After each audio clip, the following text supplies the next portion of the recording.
नमस्कार दोस्तों, ocean network में आपका स्वागत है। मैं हूं ओमकार चौधरी और मेरे साथ सीधे जुड़ रहे हैं जाने-माने लेखक, चिंतक, मनीषी, पत्रकार, कई अखबारों के संपादक रह चुके भाऊ तोरसेकर।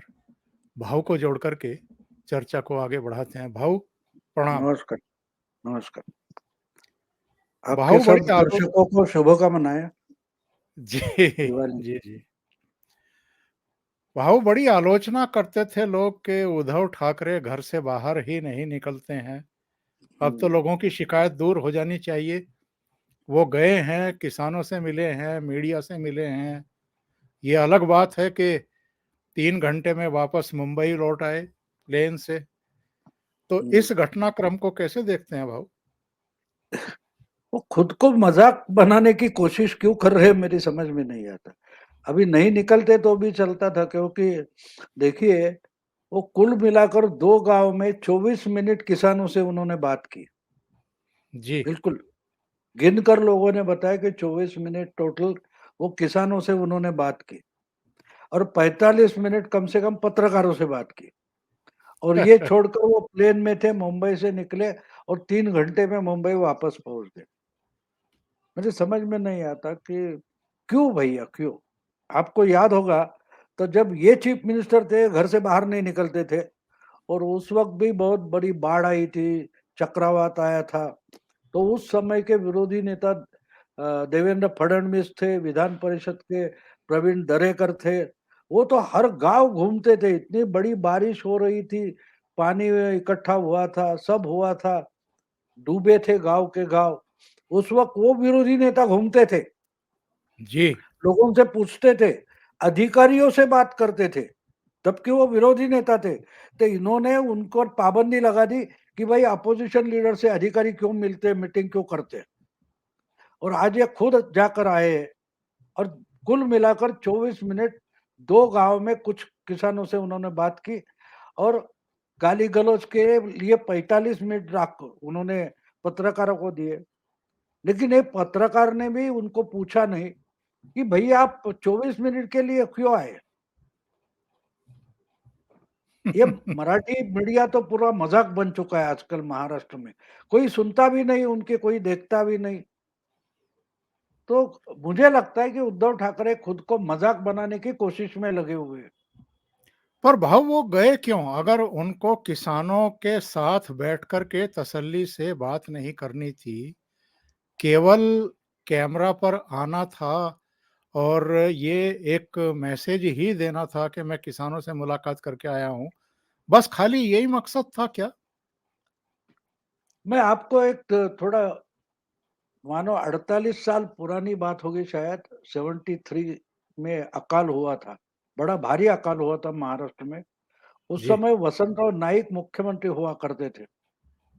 तो उनकी एक याद दिला दूँगा। देखो लोगों को चीफ मिनिस्टर हो, अपोज़िशन लीडर हो, जब लोग त्रासदी में होते हैं, संकट में होते हैं, समस्या से घिरे हुए होते हैं, तो लोगों को कुछ मदद की ज़रूरत होती है तो सबसे बड़ी अगर मदद क्या चाहिए, तो उनको धीरज देने की ज़रूरत होती है। तो उस समय वसंतराव नाईक पूरे इतनी मराठवाड़ा वगैरह तो गाँव के गाँव उजाड़ हो गए थे। जी, लाखों की संख्या में लोग पूना, नासिक, मुंबई पहुँच गए थे, रास्ते पर अपना घर-बार लेकर बैठ गए थे।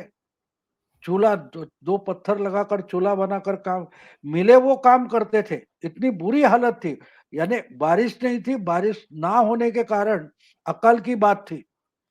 तो एक किस्सा मुझे याद है, एक गाँव में वसंतराव नाईक पहुँच गए।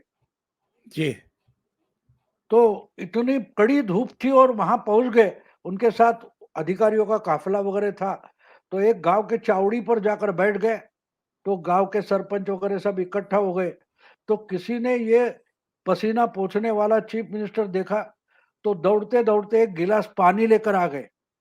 वो जो स्टील का बर्तन था, उसमें पानी था, वो पानी भी साफ नहीं था, जी, जी। उसमें मिट्टी दिखाई दे रही थी। तो सरपंच गुस्से में आ गया और बोल गया कि अरे यार क्या तुमको दिमाग है कि नहीं? राज्य के मुख्यमंत्री आए, उनको ऐसा पानी दे रहे हो, जाओ भागो होटल से एक कोका कोला की बोतल लेकर आओ। तो वसंत राव नहीं बोले, नहीं नहीं नहीं, उसकी कोई जरूरत नहीं, और एक गिलास लाओ। और उन्होंने अपने जेब से रुमाल निकाला, रुमाल दूसरे गिलास पर डाला और उसमें डालकर पानी निकाला और मिट्टी निकालकर वो पानी वो पिए थे। और उन्होंने बोला कि देखो, आपको शर्माने की जरूरत नहीं है, मुझे चीफ मिनिस्टर बन के मुझे शर्म आनी चाहिए कि इस गांव में कोका कोला पहुंच गया लेकिन पीने का पानी नहीं पहुंचा है, मुझे उसकी बड़ी शर्म बात होनी है, चाहिए। बड़ी बात। देखो, उसके बाद उस गांव को क्या मिला नहीं मिला बात अलग है, लेकिन उससे जो धीरज मिल गया कि भाई अगर हमारे गांव में पानी नहीं है, अकाल नहीं है, अकाल है, तो इससे हमारा चीफ मिनिस्टर शर्माया है, बाकी उनको कुछ मिला नहीं होगा शायद, लेकिन सही। उससे जो धीरज मिल गया कि हमारी परिस्थिति से ये हमारा चीफ मिनिस्टर वाकिफ है, उसको समझ में आता है कि हमारी तकलीफें क्या है, उसने वो पानी पिया। उद्धव ठाकरे भी 2.5 साल चीफ मिनिस्टर थे, घर से बाहर नहीं निकलते थे, लोग डूबे या अकाल हो या और कुछ हो, फसल डूब गई थी, ये घूमते नहीं थे और मजाक जी। उड़ाते थे। जो देवेंद्र फडणवीस दरेकर घूमते थे तो बोलते मुझे घर में बैठ के भी मैं लोगों के पास पहुंच जाता है, वहां जाने की क्या जरूरत है। ये जो मैं बोल रहा हूं ये उद्धव ने कहा था, फिर आज आपको जाने की क्या जरूरत थी। तो ये भी समझना चाहिए कि उन लोगों को कुछ आप मटेरियली पैसा दे दो या धान दे दो या और कुछ दे दो, राशन दे दो, उसकी नहीं, उस वक्त उनको धीरज की जरूरत होती है। आपको और एक बात याद दिला दो, जी। 8 साल पहले की बात है, आपको मालूम है उत्तराखंड में सुनामी जैसी ये हुआ था, क्लाउड बर्स्ट हुआ था, तो गुजरात के पर्यटक फंसे हुए थे, टूरिस्ट, उनको निकालने के लिए खुद चीफ मिनिस्टर होने के बावजूद दिल्ली पहुंचे नरेंद्र मोदी, वहां जा रहे थे तो होम मिनिस्टर सुशील कुमार शिंदे ने उनको प्रतिबंधित किया था कि नहीं जाएंगे आप, फिर भी वो अपना प्राइवेट हेलीकॉप्टर लेके उत्तराखंड पहुंच गए और कुछ 5-6 हजार गुजरात के पर्यटक जो फंसे थे उनको निकालने की उन्होंने सुविधा कर दी थी। उस पर टाइम्स ऑफ इंडिया ने मजाक उड़ाया था, ये तो रैम्बो हो गए, ये तो 5,000 लोगों को निकालने के लिए पहुंच गए, मजाक उड़ाया था, आपको याद होगा।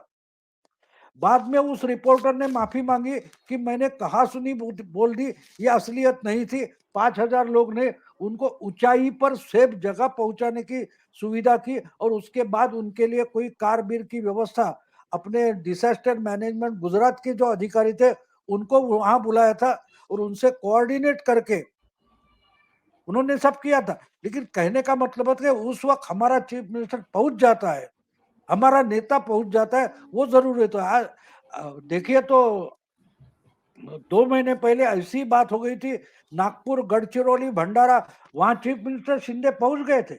ये अब सब देखिए, कल कल हमारा जो हवामान का डिपार्टमेंट है उसने डिक्लेयर कर दिया क्या भाई, मानसून अब हट गया, मानसून ने कदम पीछे हटा लिए, उसके बाद उद्धव ठाकरे बाहर निकले। शायद मानसून राह देख रहा था कि उद्धव ठाकरे कब घर से निकलेंगे और हम भाग जाएंगे, मानसून इनसे डरता है।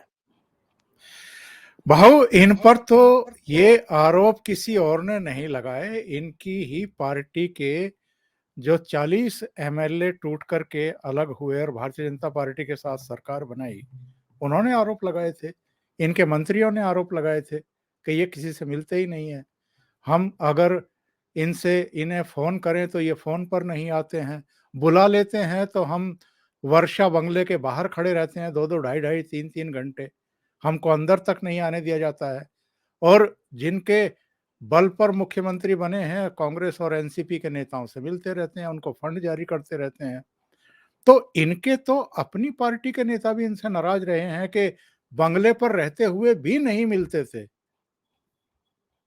नहीं नहीं, ये सिर्फ नहीं, किसको मिलते थे, एनसीपी के या कांग्रेस के नेताओं से भी नहीं मिलते थे। ये जो आपने बोला फोन भी नहीं उठाते, ये कंप्लेंट कांग्रेस के नेताओं की थी, कांग्रेस के मंत्रियों की थी। रात 8 बजे के बाद चीफ मिनिस्टर हमारा फोन उठाता नहीं। ये कंप्लेंट अशोक चौहान और बाला साहब थोरात जो कांग्रेस के मिनिस्टर थे उनकी थी, जी जी। और उनका मजाक उड़ाने वाला एडिटोरियल सामने में छपवाया गया था, कुरकुरनारी खाट, कांग्रेस के जो तकरार कर रहे हैं, ये उन्होंने बोला था ये डुगडुगने वाली खटिया है, ऐसा एडिटोरियल सामना में आया था। जी तो जी ये जो जी तकरार है, ये तकरार इनकी पार्टी यानी शिवसेना के एमएलए और मंत्रियों की नहीं थी, ये कांग्रेस और एनसीपी के मंत्रियों की भी थी। आपको याद होना चाहिए, ये बड़ी बात है कि इनके ही मिनिस्टर बोल रहे हैं और ये उनका मजाक उड़ाते थे कि क्या मिलने की जरूरत है। और तो और उस वक्त, अब बोलते हैं उस वक्त क्या करें, बाहर निकलना मुश्किल था क्योंकि कोरोना था। अरे कोरोना की बात थी तो आपके हेल्थ मिनिस्टर से कम से कम मिलते। राजेश टोपे नाम के इनके मिनिस्ट्री में हेल्थ मिनिस्टर हुआ करते थे, 3 दिन उनका भी फोन नहीं लेते थे। बाकी के छोड़ दो, आराम से काम हो सकता है, लेकिन कोरोना के समय में कम से कम आरोग्य मंत्री जो होता है, हेल्थ मिनिस्टर, स्वास्थ्य मिनिस्टर होता है, उसका तो फोन उठाना चाहिए। उनका भी फोन नहीं उठा रहे थे। एक एक खबर आई थी उस वक्त कि एक बार कोई कैबिनेट की मीटिंग में उन्होंने, चीफ मिनिस्टर उद्धव ठाकरे ने राजेश टोपे से पूछा, 3 दिन पहले क्या आपने फोन किया था?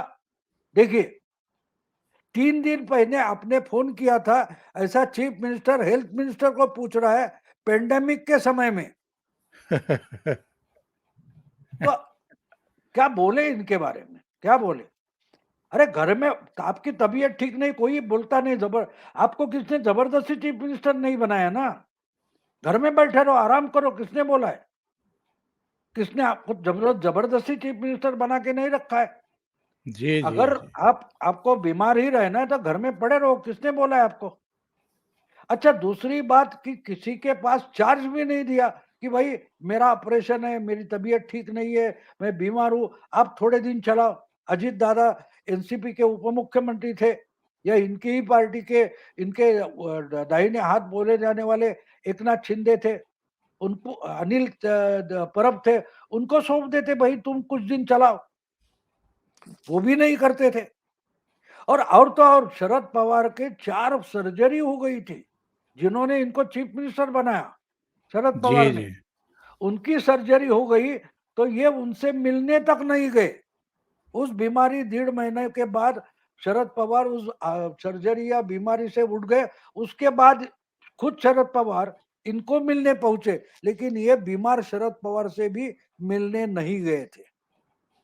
और उस वक्त अपोजिशन लीडर देवेंद्र फडणवीस एक दिन शरद पवार के सिल्वर ओक बंगले पर पहुंचे, भाई आपकी तबीयत कैसे पूछने पहुंच गए सर्जरी के बाद, लेकिन चीफ मिनिस्टर उद्धव ठाकरे नहीं पहुंचे थे।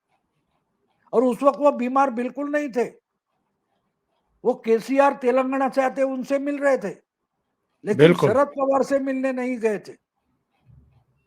मुंबई में लता मंगेशकर पुरस्कार नरेंद्र मोदी को दिया गया, उस फंक्शन तक नहीं पहुंचे ये। मैं, उनकी स्लोगन थी चीफ मिनिस्टर बनने के बाद, मैं और मेरा परिवार। वो असलियत में परिवार का मतलब सिर्फ मातोश्री था, और उसमें चचेरे भाई सगे भाई भी नहीं आते।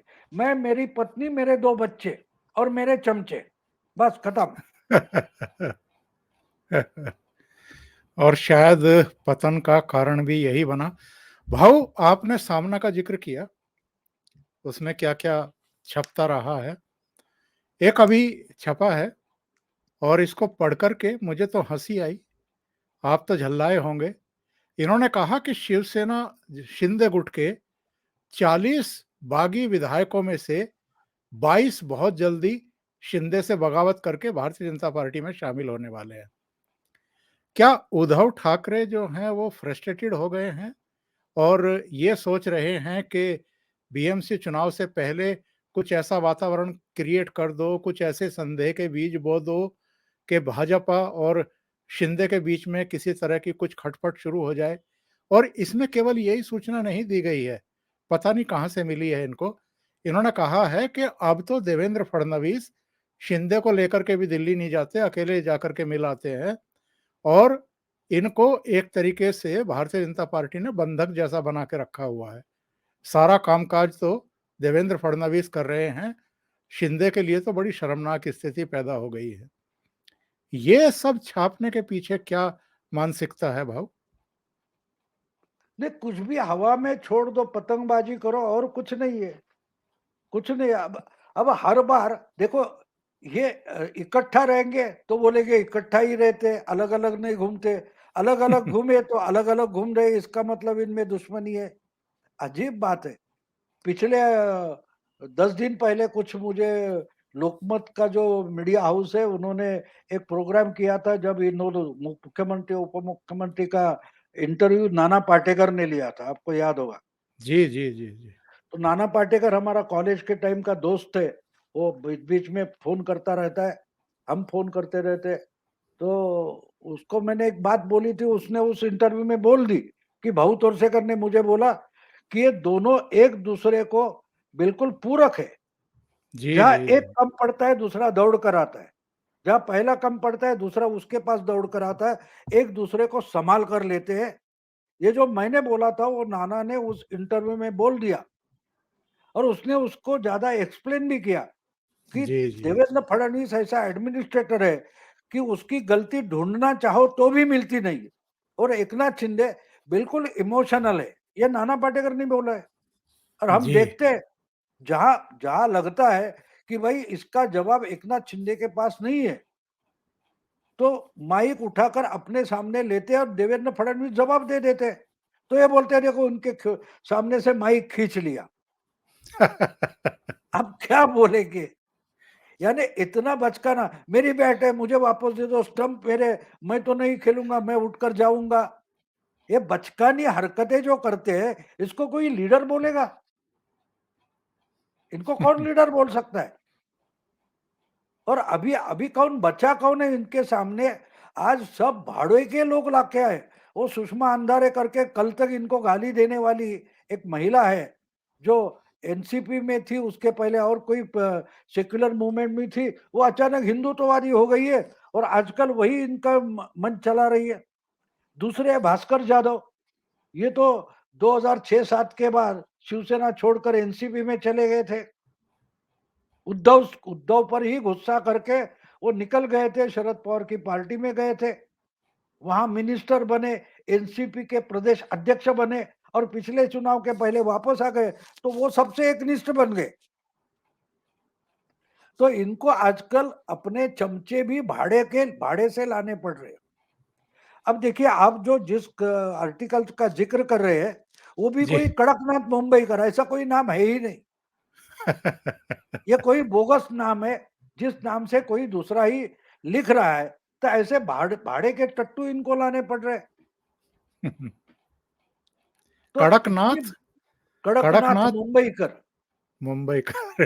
कड़कनाथ एक मुर्गी का नाम है, कोई एक मुर्गी की जाति है। जी। तो ये कड़कनाथ मुंबईकर ऐसा पेन नेम लेकर ये कोई लिखता है।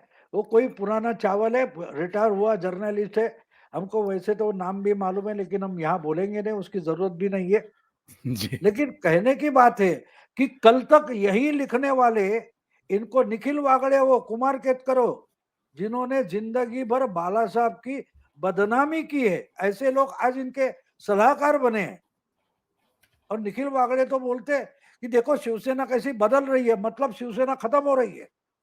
हाँ हाँ, सही बात। तो इससे ही आपको पता चलता है। और भाऊ एक नेपोलियन घटना हो। नेपोलियन की एक बात बता दो। जी नेपोलियन जी। बोलता है, आपका दुश्मन अगर आत्महत्या कर रहा है तो उसके बीच में हस्तक्षेप मत करो। तो बीजेपी इनको क्यों इनमें हस्तक्षेप करेगी? भाई जाओ आराम से मर जाओ। तुम खुद के मौत पर ही आमादा हो गए हो, तो मर जाओ, बीजेपी क्यों बीच में आएगी? भाऊ एक घटना अभी हुई थी, जब नॉमिनेशन वापस लेने का आखिरी दिन था, तो भारतीय जनता पार्टी ने अंधेरी ईस्ट के अपने कैंडिडेट मूरजी पटेल का नॉमिनेशन वापस ले लिया, करवा दिया।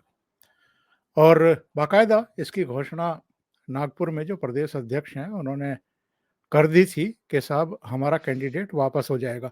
और उससे पहले हमें पता है, आपको भी, कि शरद पवार ने भी कहा था कि भाई एक परंपरा चली आ रही है, अगर सिटिंग एमएलए नहीं रहते हैं और उनके परिवार का कोई सदस्य खड़ा है किसी पार्टी से, तो बाकी पार्टियां जो हैं श्रद्धांजलि के तौर पर अपना कैंडिडेट नहीं देती हैं, तो वापस ले लिया जाना चाहिए।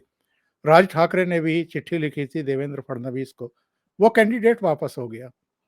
अब वहाँ कुछ निर्दलीय हैं, मतलब एक औपचारिकता है, मत पड़ेंगे, पर सबको पता है कि ऋतुजा लटके जो है वो जीत जाएंगी, यानी उद्धव ठाकरे का कैंडिडेट जीत जाएगा।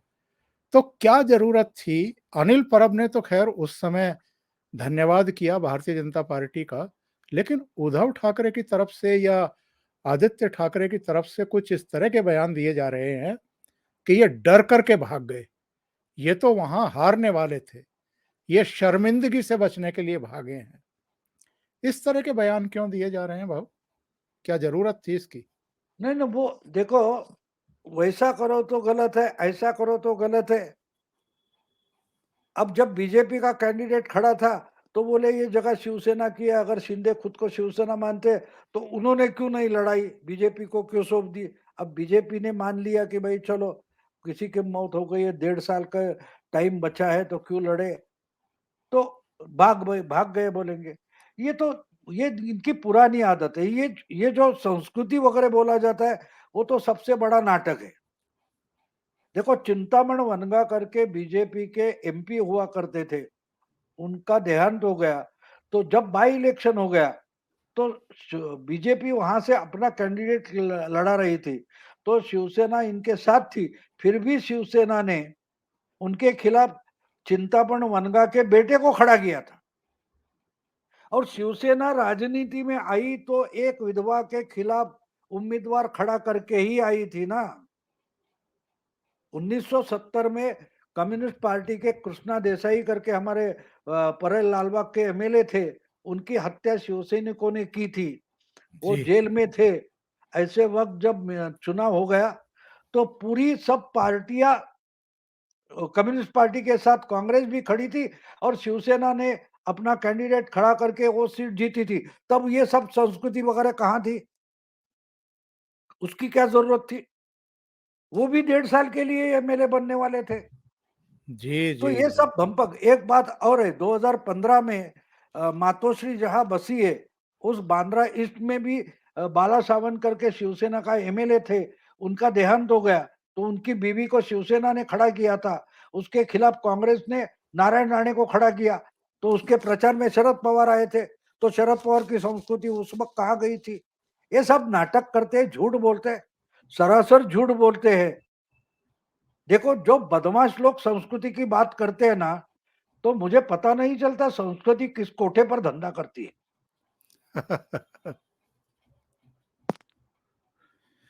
भाऊ, अभी 21 अक्टूबर को एक बड़ा अहम फैसला एकनाथ शिंदे सरकार ने लिया है, और जो इन्होंने पाबंदी लगाई थी, यानी सीबीआई जांच के लिए पहले राज्य का आदेश लेगी, उसके बाद एंटर करेगी राज्य में।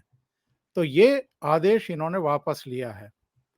पर भाऊ, ये आदेश रहते हुए भी हमने तो देखा है कि अनिल देशमुख भी आर्थर रोड जेल गए हैं, नवाब मलिक भी गए हैं, और संजय राउत जो इनके प्यारे हैं वो भी, अब तो मेरे विचार से 3 महीने से ज्यादा समय हो गया, वो भी आर्थर रोड जेल में हैं।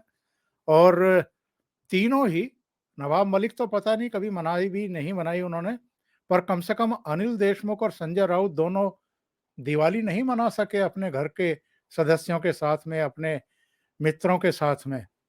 तो अगर आप एक्सपोज होते हैं, कई राज्य हैं वैसे तो जो एक्सपोज हुए हैं इस मामले में, अकेले महाराष्ट्र नहीं है, इनमें पंजाब भी था, पश्चिम बंगाल भी, झारखंड भी, केरल भी, छत्तीसगढ़ भी, राजस्थान, मिजोरम, मेघालय, और ये सब जब गैर भाजपा सरकारें थी वहां पे, तब ये आदेश जारी किया गया था। तो सबसे बड़ा सवाल तो ये है कि सीबीआई को आप रोकने की कोशिश करें, चलिए आप रोक लेंगे, लेकिन क्या कोर्ट कचहरियों को भी रोक लेंगे आप? अगर उनको लगता है कि इस मामले की जांच सीबीआई को करनी चाहिए, तब आप कैसे रोकेंगे? और उसी का नतीजा हम देख रहे हैं कि इनके 3-3 नेता जो हैं वो जेल में हैं इस समय। नहीं, अभी वो तो बात अलग है कि ये जो नेता जेल में, वो कोर्ट कचहरी का मामले से है। अब तो फ्लड गेट ओपन हो गए। अब तो सीबीआई मन में आए उसके खिलाफ, उनके पास कोई भी कंप्लेंट भेजता है तो एफआईआर दर्ज कर सकते हैं, आप कर सकते हैं, मैं कर सकता हूँ। तो ये जब सुशांत सिंह का मामला आया था, तो ये डर गए थे और उन्होंने इसकी शुरुआत चंद्रबाबू नायडू ने की थी आंध्र में। जी, जी। तो उसके बाद उसको फॉलो किया था ममता ने, और बाद में जब सुशांत सिंह राजपूत का मामला आ गया, तो इन्होंने डर के मारे वो किया था। लेकिन ये सब मामले आज न कल तो आ जाएंगे, और उसकी भी सीबीआई, अब देखिए इन्होंने एक गलती तो कर दी अर्णब गोस्वामी के बारे में। अर्णब गोस्वामी पर जो झूठा मामला दर्ज किया गया अन्वय नाइक का, उसकी आत्महत्या थी, उसको हत्या प्रूव करने के लिए, तो इन्होंने एक रास्ता खोल दिया है कि इस ढंग से सुशांत के मामले में भी एफआईआर दर्ज हो सकती है। अब वो किस पर हो सकते है उसका नाम मुझे लेने की जरूरत है नहीं। तो जिस ढंग से आपने सचिन वाजे और मुंबई पुलिस को आगे करते हुए अर्नब पर एक मर्डर चार्ज लगाने की कोशिश की, सुशांत सिंह के मामले में बहुत सारे लोग फंसेंगे। अब सीबीआई खुली हो गई है, अब सीबीआई के पास कोई भी जा सकता है और बोल सकता है कि भाई इस पर दर्ज करो। तो दर्ज होगा मामला तो इन्वेस्टिगेशन शुरू हो जाएगी। तो इसके लिए एक तरीके से ये जनरल कंसेंट जिसको बोलते हैं कि हर बार परमिशन लेने की जरूरत नहीं है, तो ये तो दरवाजा इन्होंने खोल दिया है। और उस जनरल कंसेंट के कारण अभी किसी पर भी उंगली उठाना सीबीआई के लिए आसान हो गया, और वो आसान रास्ता इन्होंने ही ढूंढ कर दिया है। अर्नब पर झूठी टीआरपी का एफआईआर दर्ज हुआ था, अर्नब पर अन्वय नाइक का मामला दर्ज हुआ था, आपको याद होगा कितने बिल्कुल, झूठे मामले बिल्कुल। दर्ज किए गए। तो ये फंसते जाएंगे। देखो झूठा, कोई भी हम बोलते हैं ना, झूठे का मुंह काला तो आज ना तो कल होता ही है, होता ही है। हाँ, इसके लिए एक बात समझना चाहिए कि अगर हम आज कुछ कर रहे हैं, तो इसका गलत इस्तेमाल आगे कोई ना करे, इसके लिए हमको आज सावधान रहना पड़ता है। इन्होंने जिस तरीके से 2.5 साल सरकार चलाई है, पुलिस तंत्र और पुलिस प्रशासन का इस्तेमाल किया है, बस उसी ढंग से अगर दूसरे इस्तेमाल करने लगे, तो इनको भागने को और मुंह छुपाने को जगह नहीं बचेगी। भाऊ, शिवाजी पार्क में देवेंद्र फडणवीस, एकनाथ शिंदे, राज ठाकरे तीनों एक साथ दिखाई दिए, और अब तो बीएमसी के चुनाव भी बहुत दूर रह नहीं गए हैं। तीनों मिलकर के लड़ेंगे, ये संकेत तो पहले से आ रहे थे, पर सुनते हैं कि शिवाजी पार्क आने से पहले एकनाथ शिंदे और देवेंद्र फडणवीस राज ठाकरे के घर भी गए और वहां इनकी बैठक भी हुई। इसका मतलब ये है कि पूरी तरीके से एडामेंट हैं ये तीनों। उद्धव ठाकरे परिवार को, उनके गुट की शिवसेना को मुंबई की सत्ता से भी पूरी तरीके से बेदखल करने के लिए, और अमित शाह तो कह कर के आए थे कि हम सब कुछ सहन कर सकते हैं, गद्दारी सहन नहीं करेंगे, जिसका बाद में इन्होंने एक तरीके से मजाक उड़ाने की कोशिश की थी। गोरेगांव में जब कोई इनका प्रोग्राम था, वहाँ इन्होंने कहा था कि आप आइए और मुंबई को ज़रा हमसे छीन करके दिखाइए या जीत करके दिखाइए। एक तरीके से चैलेंज किया था। तो चैलेंज तो जब-जब इन्होंने किया है, तो अमित शाह ने और देवेंद्र फडणवीस ने इनको बहुत करारे जवाब दिए हैं। बीएमसी में क्या लग रहा है, आपका आकलन क्या है? आपने तो बहुत नज़दीकी से सब कुछ देखा है, वहाँ का मूड भी आप अच्छे तरीके से जानते हैं, लोगों का है क्या?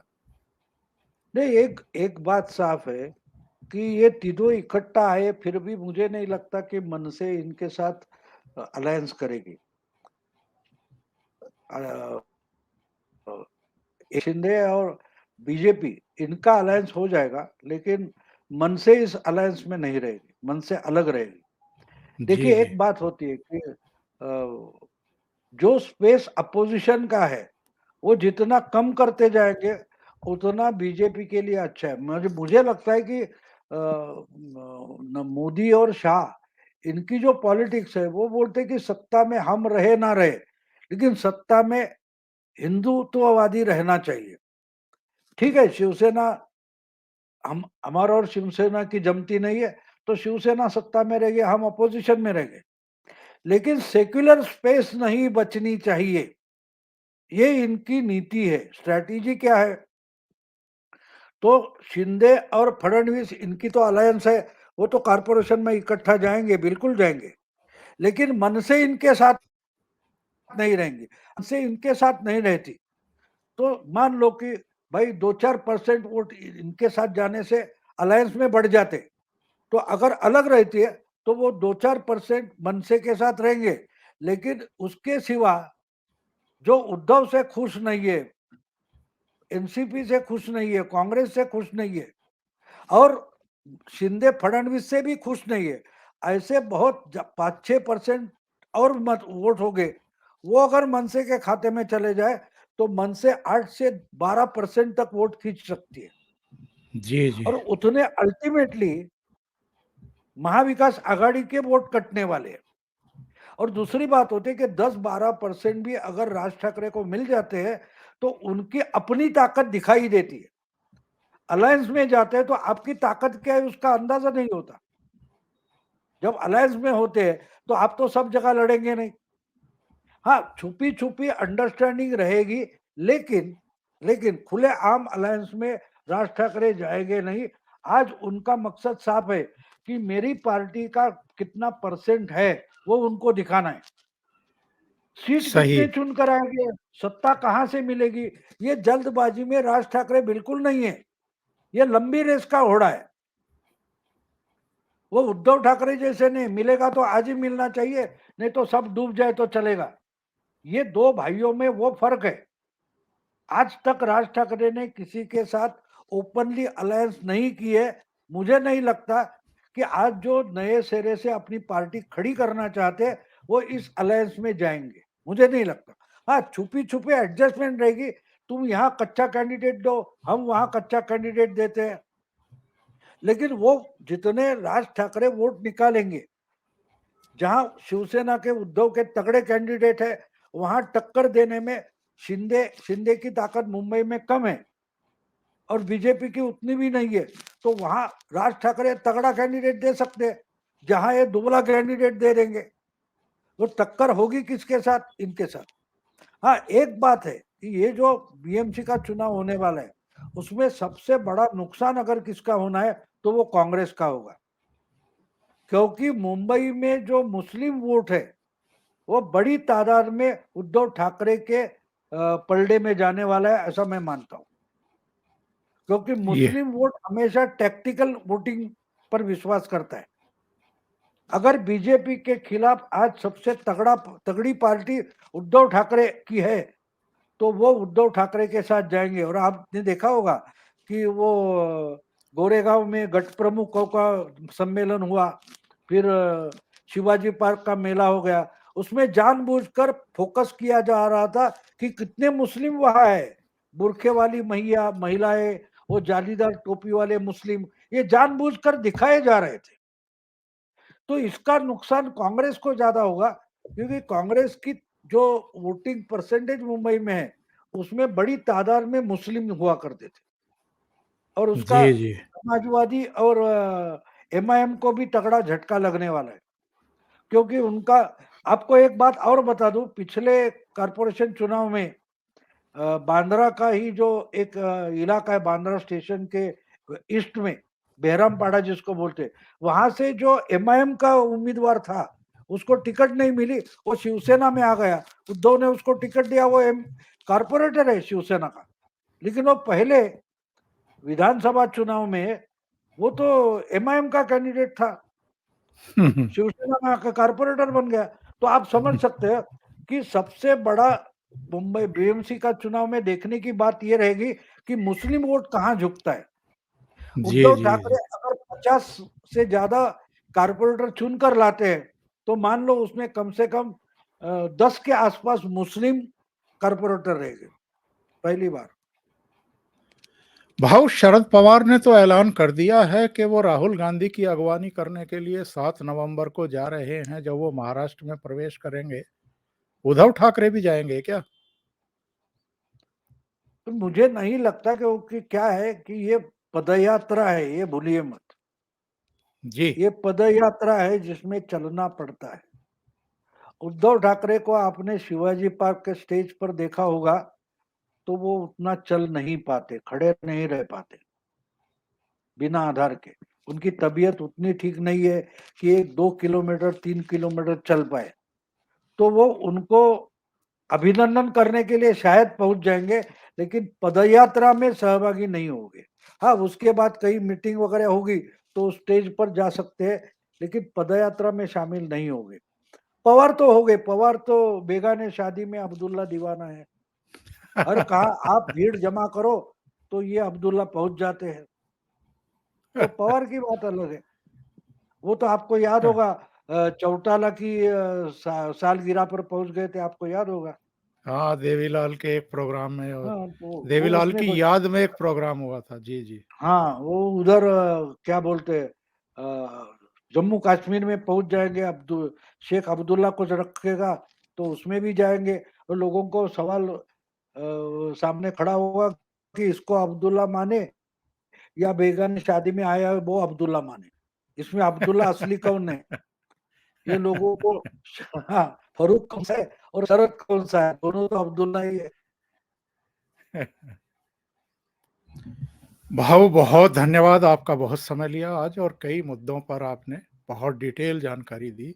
मुझे लगता है दर्शकों को भी आनंद आया होगा। बहुत बहुत धन्यवाद भाऊ। Thank you so much. नमस्कार। नमस्कार। दिवाली की शुभकामनाएं। दिवाली की सबको शुभकामनाएं भाऊ, आपको भी शुभकामनाएं।